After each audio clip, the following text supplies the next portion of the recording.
Welcome to the Nearly Enlightened podcast, a high vibe toolbox designed to help you connect to your body, mind, and spirit.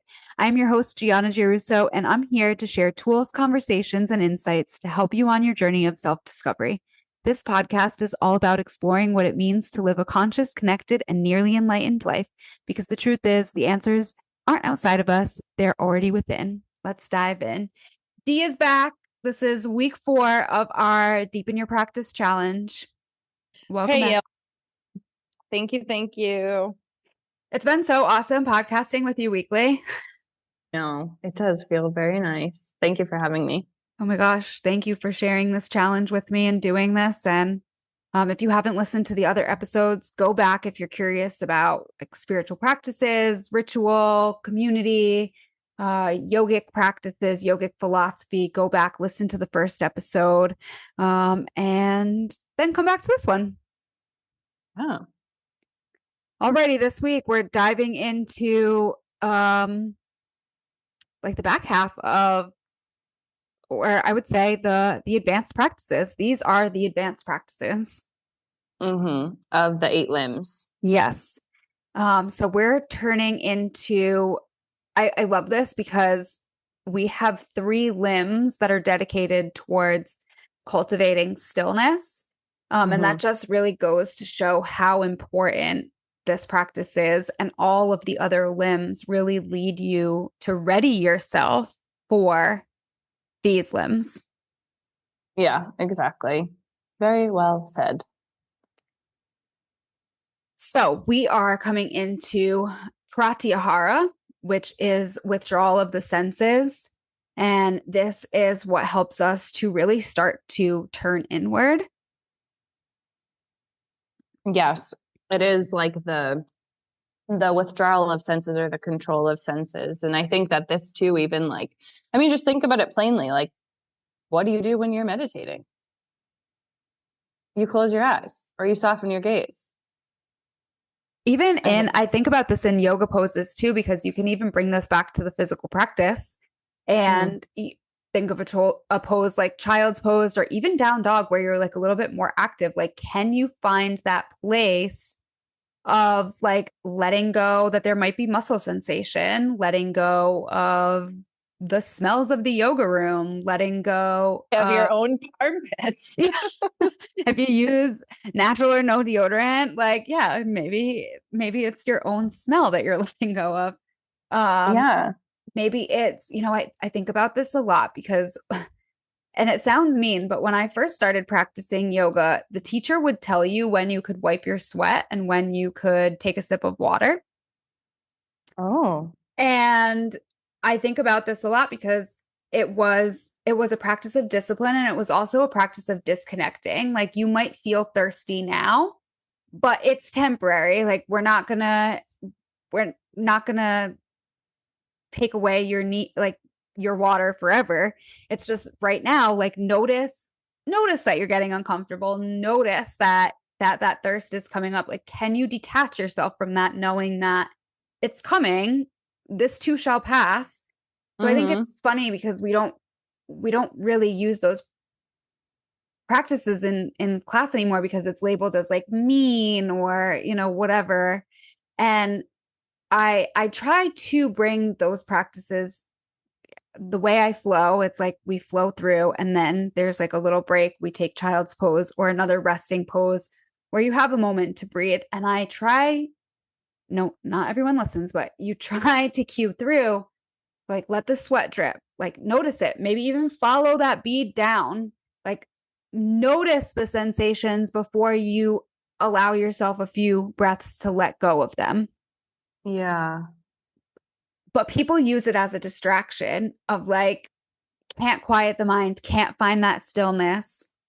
The distractions. Let me wipe that sweat. Now the biggest thing that I've been battling the last couple of weeks in the yoga room is people cannot disconnect from their phones for 60 fucking minutes, and it's driving me absolutely batty.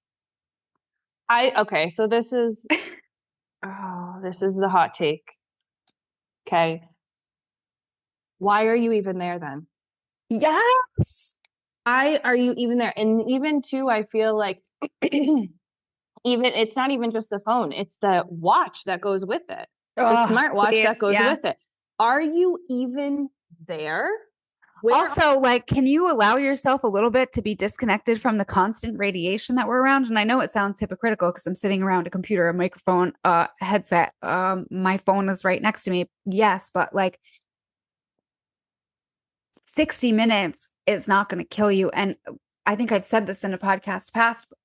If you if you are waiting on that one important phone call, you're waiting for the job offer, you're waiting for a doctor to call you back, you're waiting on whatever, like, yes, absolutely. Keep your phone by you mm, if you need to, but like, be honest with yourself. Like, why the fuck can't you disconnect from your phone for 60 minutes?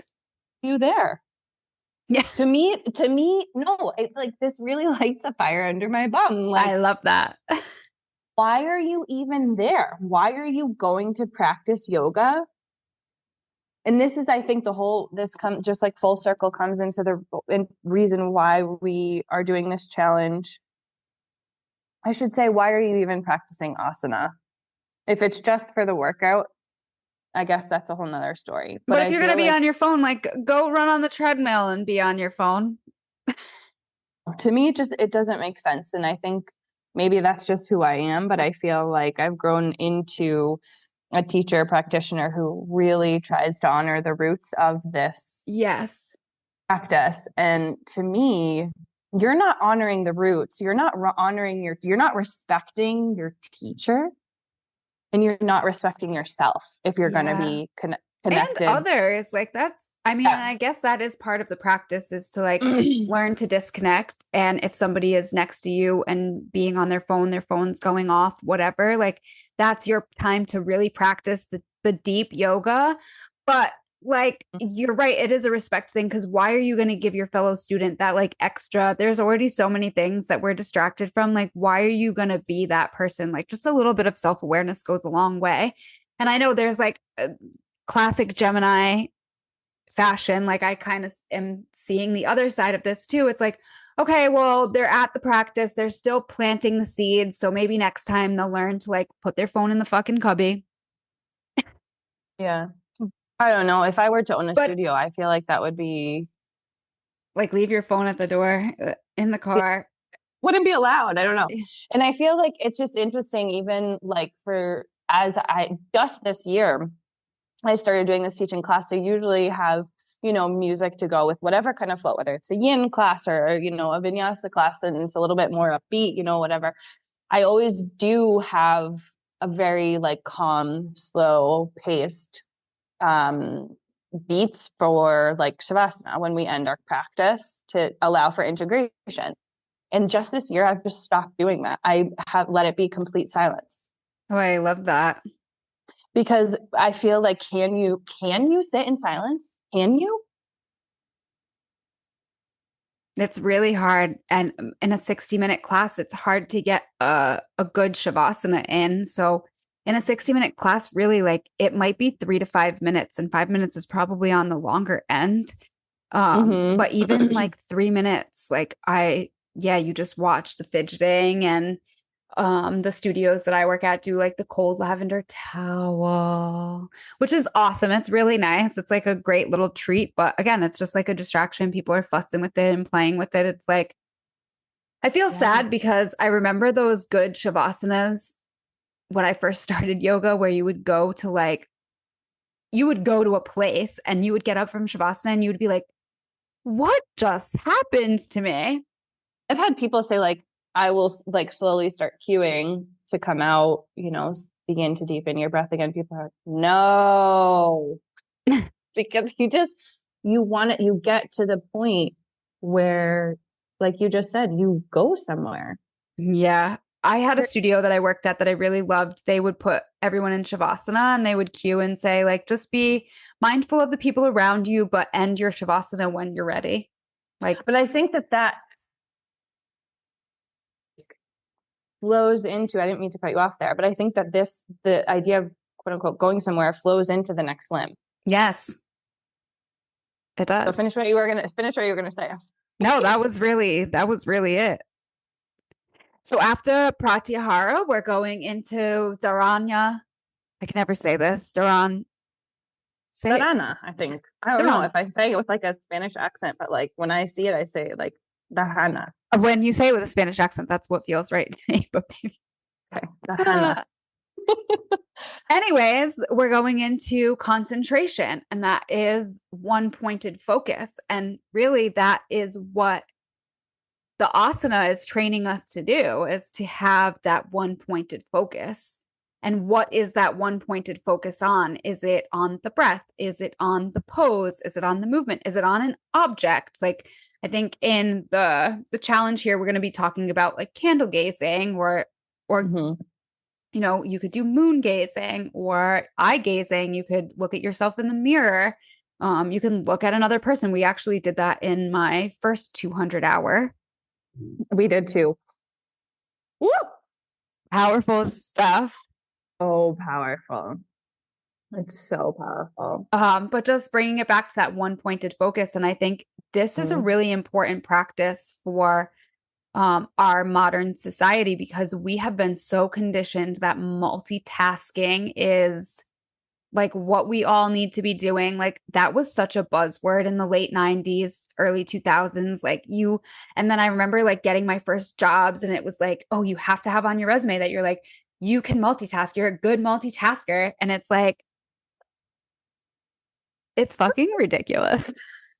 It is, because can you focus on like just one thing? Like even like as a mom living on a farm and trying to cook a million meals a day, I'm like, can I just stand here and just do the dishes? Can I?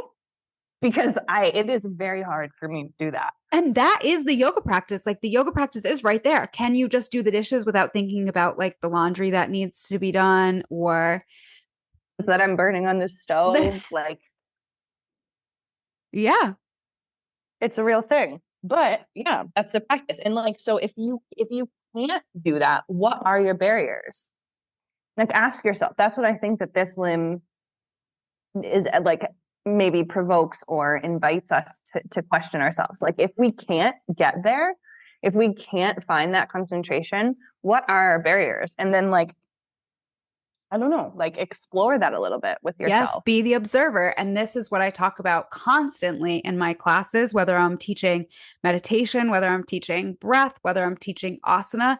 Can you be the observer of your body and mind? Like, what is happening? Can you just observe it without assigning any attachment? I mean, people have probably heard me say this on the podcast 500 million times, but like, can you observe it without the attachment, the emotion, the meaning, the story? Like, can you just sit with it? Can you just observe it? Like almost not detaching, but like zooming out, looking at it through an observer's lens. And how I explain it in my classes is, imagine that you're lying on the grass, you're looking up at the sky. It's got like the sky is blue, it's got the big puffy clouds. The sun is out and the clouds are just like gently rolling by. Like, can you observe that way, where you're just like laying in the grass, watching the clouds roll by? Like you're not trying to assign anything to it. You're just like literally watching the sky, watching the clouds go by. Like, can you observe your body and mind that same way? Yeah. That's the practice. Exactly. And it sounds simple, but it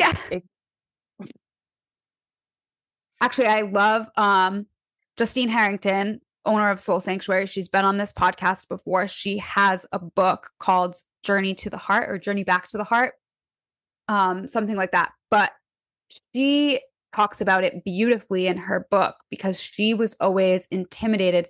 And I don't want to tell her story, but like I read her book. So just like paraphrasing a little bit, but she always thought meditation was like clearing the mind. And she's like, how the fuck do you clear your mind? Especially as somebody who's like an overthinker, like how do you do that? And she eventually came upon a teacher where it's like, no, the point is not to clear your mind, it's to observe your mind. So like, let that freight train of thoughts go by, but like, just watch the train. Like, where does it go? Be the observer. The point is to be able to not attach judgment to it, whether it's good or bad. Just to observe it and bring awareness to it. And then eventually you do find those little points of like, the nothingness in between. That becomes the practice, is finding that way back to, okay, like these crazy thoughts are coming up, this embarrassing memory from third grade, like just observe it, let it go. Mm-hmm. I mean, that tell me it doesn't happen. Yes, I'm going to remember exactly what you said on March 16th, 2017. And I'm going to still let it bother me. Um, and that just moves us right towards meditation.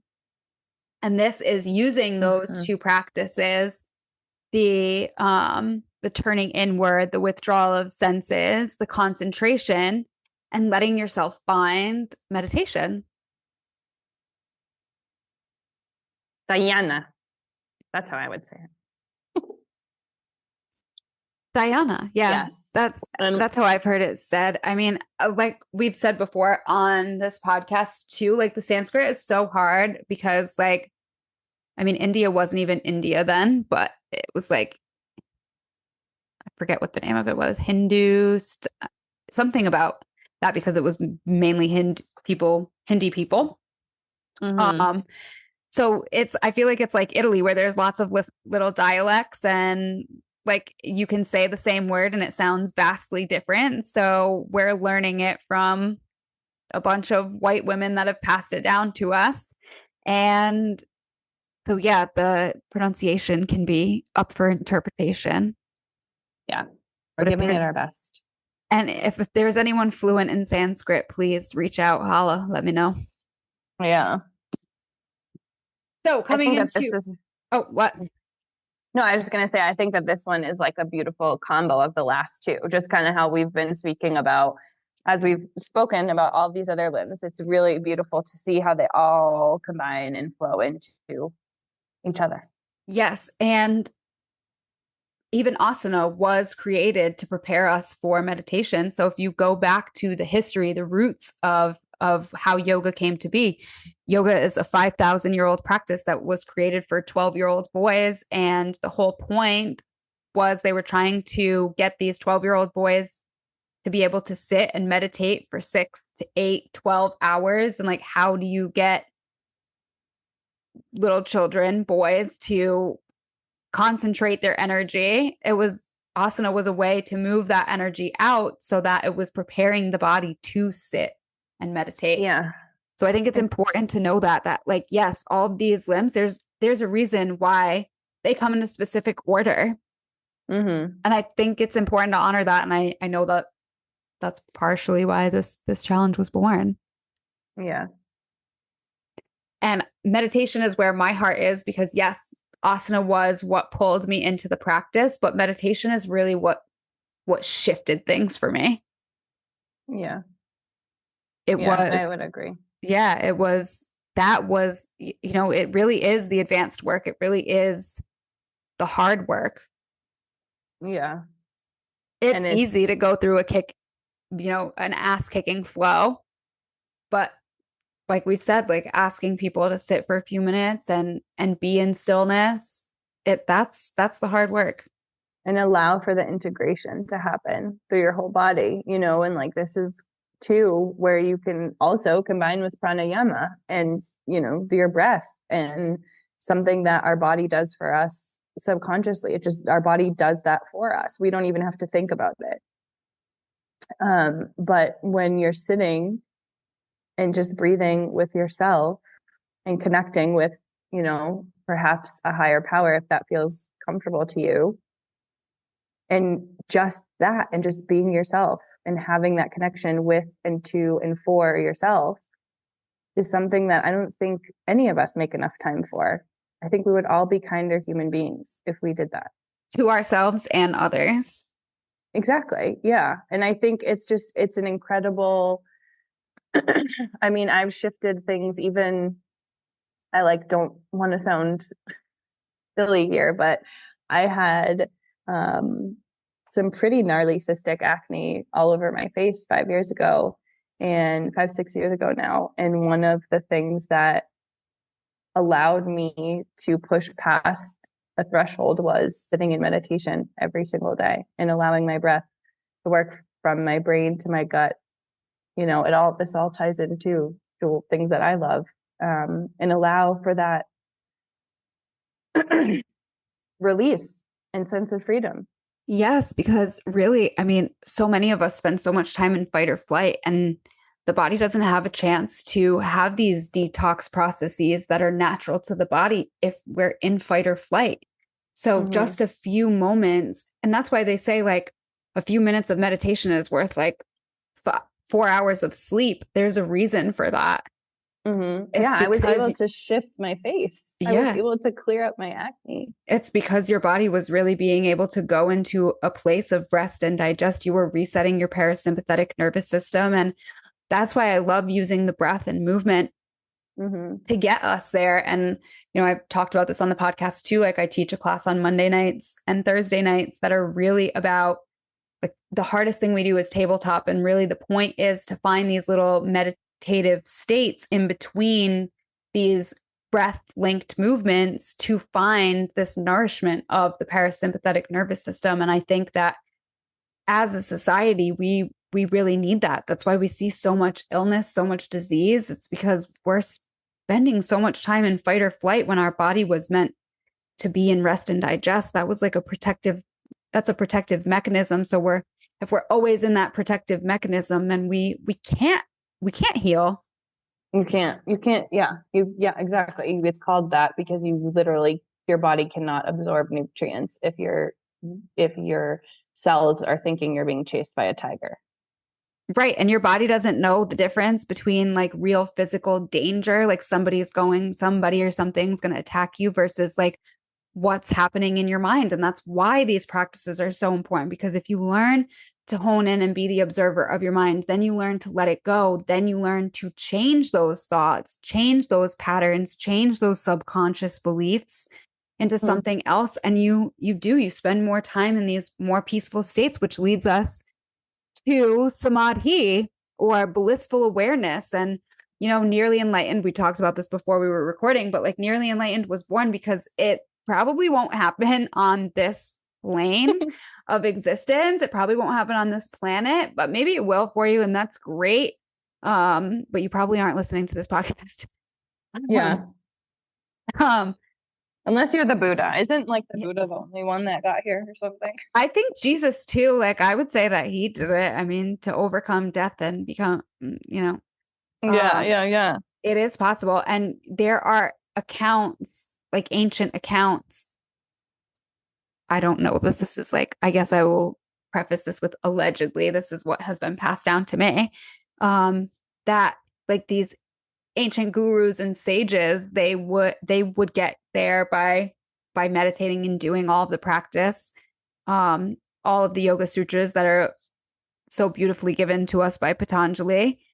Um, but there are accounts that they would be when they were ready to like leave this planet, they would basically like go into a cave, meditate, and they would burst into light particles and just Oh, their beautiful. soul would go to the next, whatever the next thing is.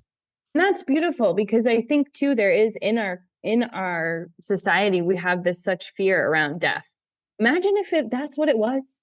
If that is truly what it is, you wouldn't be afraid of it. Yeah. I want to burst into a million light particles. Yeah.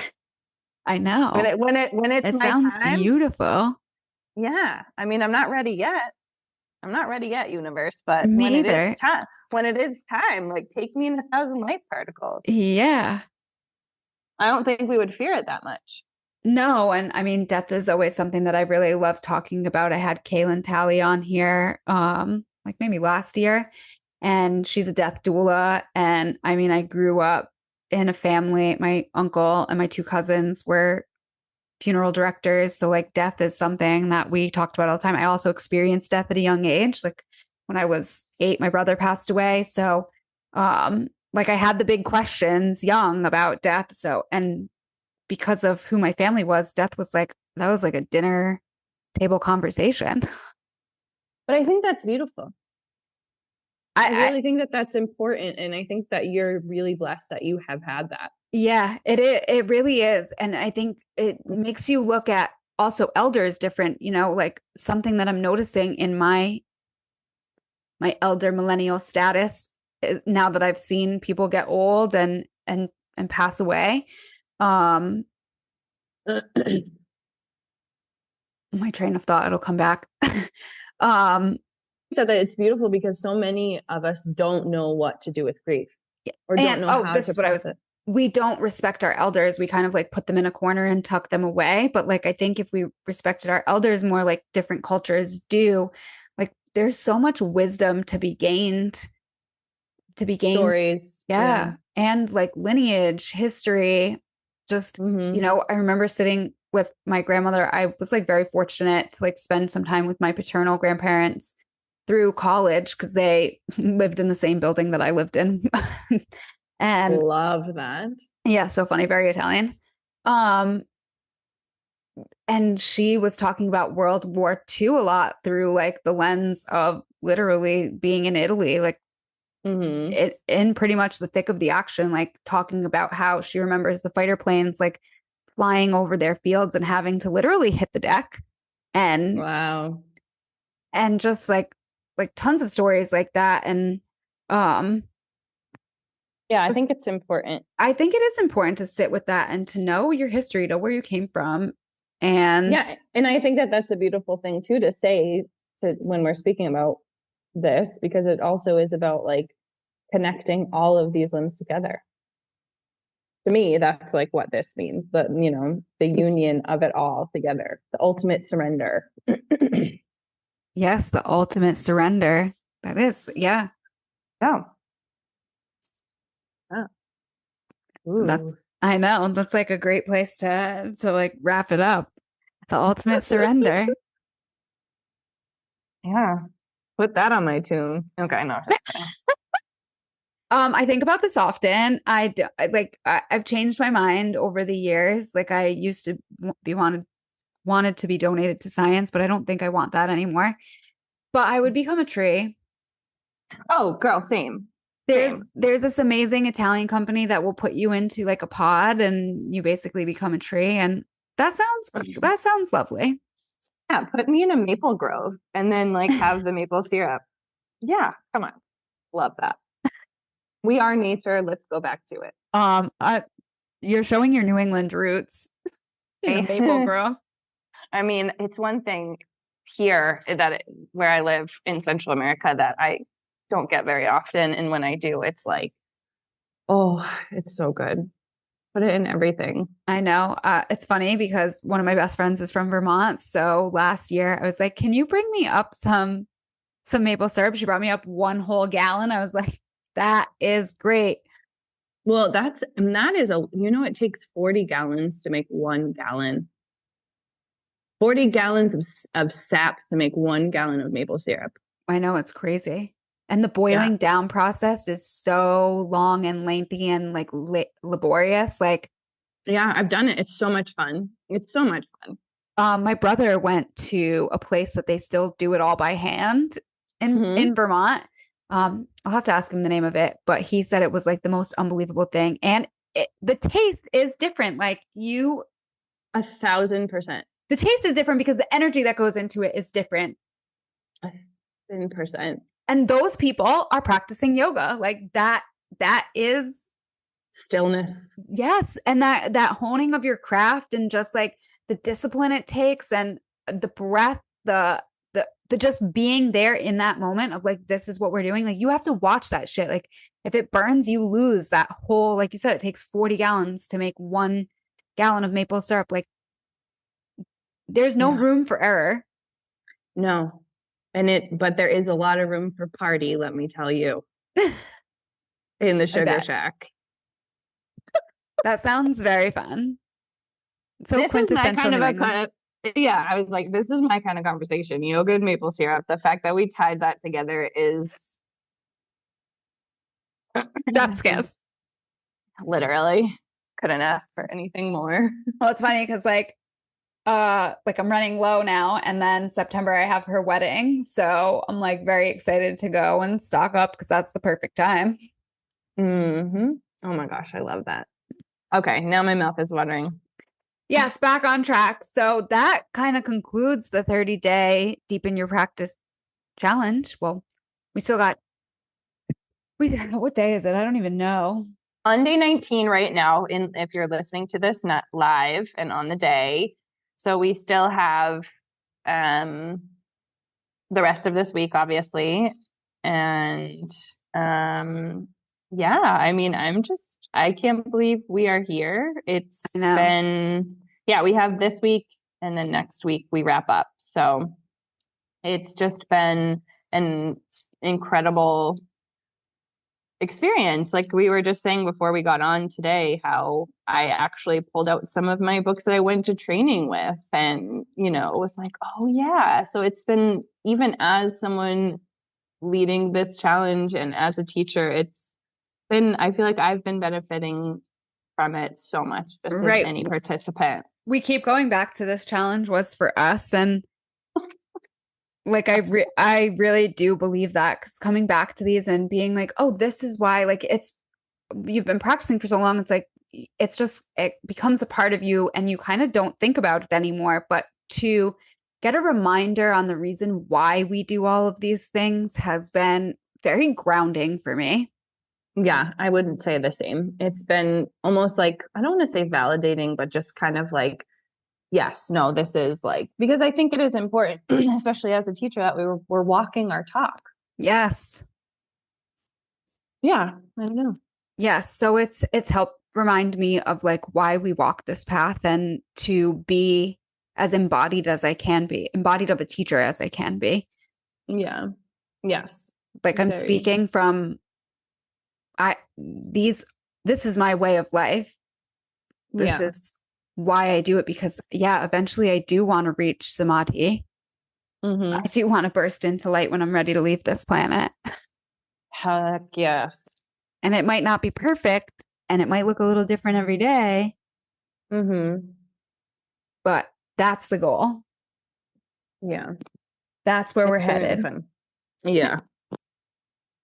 So thank you for being here. Yeah. Oh, thank you. Thank you for having me on. And thank you to anyone who is still listening, challenging with us, who's going to participate in the future. It's been a really wonderful experience. And stay tuned for some exciting things from Dee and I. This is just the beginning. Oh yeah. Just the beginning.